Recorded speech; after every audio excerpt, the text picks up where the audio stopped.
mi'aawaa daa'imarra caalu urgaawaa miskiirra caalu kan silaan dameetu beekaa namni hawaasin madaalu argeetuman dhageenye wamaa quraana caalu argeetuman dhageenye wamaa quraana caalu banadhee yoonsi dubbisu qalbiin too gammachuu argaa gogogiinni irraa deeme imaanaaf tasgabbii margaa aayaa kee hoggaan gallaalu yaanni koo akhiraa dhaqaa qalbii ka gara dhabdee situutti godhakka qalbii ka gara dhabdee situutti godhakka jireenyi hoggaa wal nyaatee nas nyaatuuf gara koo dhufu hiraariif cinqina duultee yaanni sammuu tantoo cufu banadhee si qaraanaan narraa deemu sanafu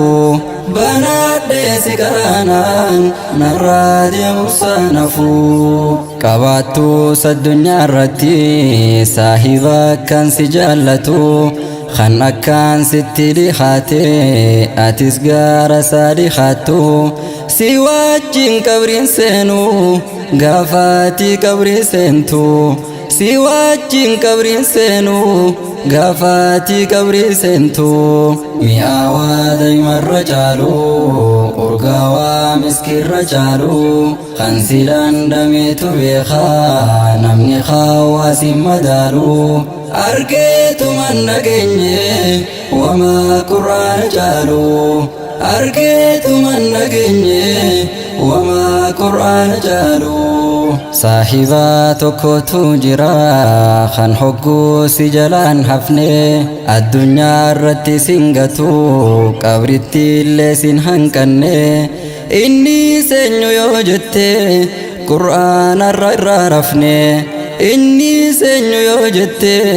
qur'aana irraa rafne gaarreen gurguddaa dhaabbatu qur'aanni osorra bu'e babbaqaa qebiyyee tahaa buqqahee bakkarraa yaa'e waan biraatiif osoo hin taane sodaa rabbiirraa kan ka'e hangaarreen akkas tahu qalbiin keenya maal tahe hangaarreen akkas tahu qalbiin keenya maal tahe qur'aanni faaya jiruuti qalbii yoo dhabde ni duuti nuura ifee sirraa ibsu hammeenya jireenya keeti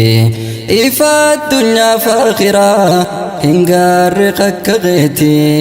ifa addunyaa fi akhiraa hin gaarre akka keeti mi'aawaa daa'imarra caalu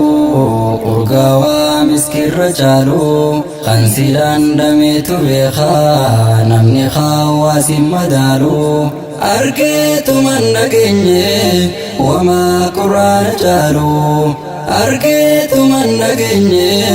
wamaa quraana caalu harfi takka yoo qaraatu sawaabni kudhaniin dhufa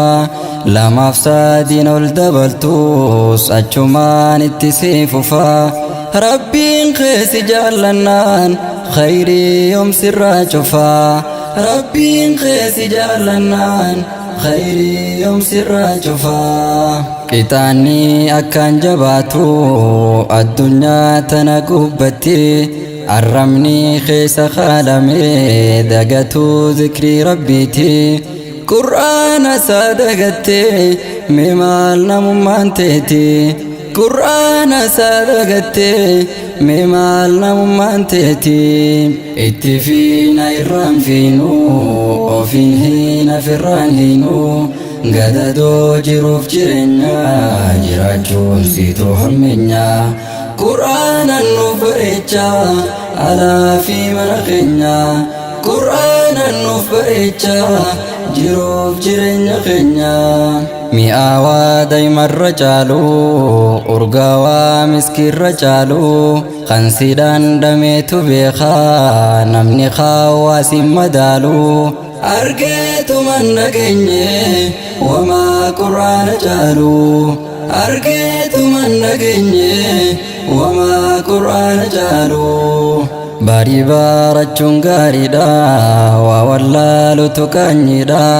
haa ta'uu jireenyi keenya kalaama Haaliqa keenya jiruu yoo san qabaanne wallaahi kaanti keenya jiruu yoo san qabaanne wallaahi kaanti keenya faayidaan inni siif laatu lakkaawamtetu waan dhumtu tika Haaliqaat argatta hamtuun takka sin argattu asirrattis argata akhirattis jannata asirrattis argata akhirattis jannata mi'aawaa daa'imarra caalu urgaawaa miskiirra caalu qansiidhaan dhameetu beekaa namni hawaasin madaalu argeetuman dhageenye wamaa qur'aana caalu argeetuman dhageenye wamaa qur'aana caalu mi'aawaa daa'imarra caalu urgaawaa miskiirra caalu qansiidhaan dhameetu beekaa namni hawaasin madaalu argeetuman dhageenye wamaa qur'aana caalu argeetuman dhageenye wamaa qur'aana caalu argeetuman dhageenye wamaa qur'aana caalu